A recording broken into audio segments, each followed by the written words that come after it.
So based on the Mhm. previous video that we've posted, then it was a very successful one about navigating the emotional and mental experience through coaching. One question has been raised as a result of this video about neuroplasticity. What is a neuroplasticity? Since it was mentioned, not in details in the previous video, and what is its relationship with coaching?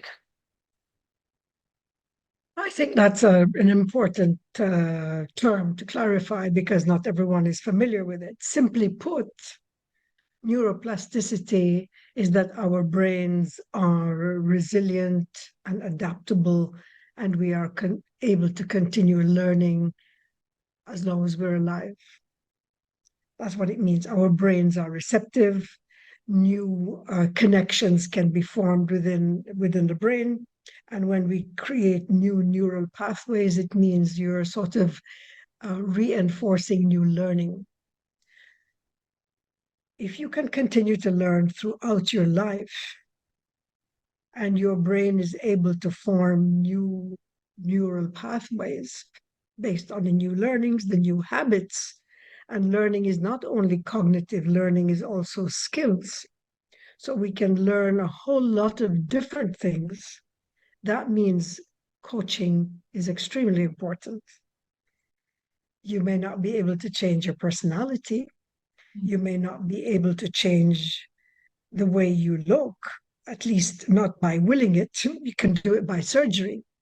But what is really, really important is that we have the possibility of changing our behavior, changing our understanding, expanding the base of knowledge, expanding the base of skills, and as a result, really becoming more of who we want to be.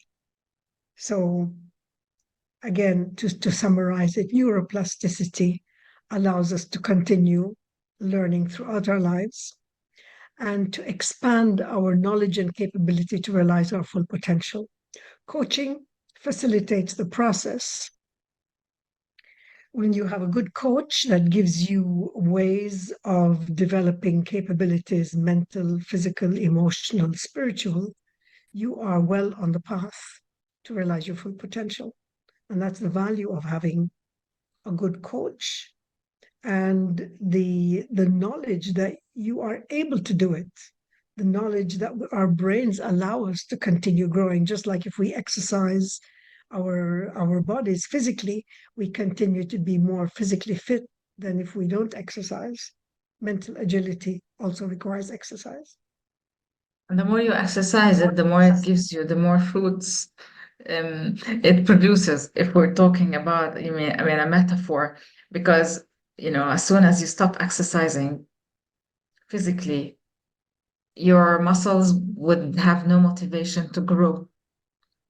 I'm not sure if this is the same case with our brains, and if we're considering here neuroplasticity, which is the ability to extend our capabilities and extend our knowledge. And so if we stop learning, what would happen? Just like when you stop exercising, your muscles atrophy. Mm.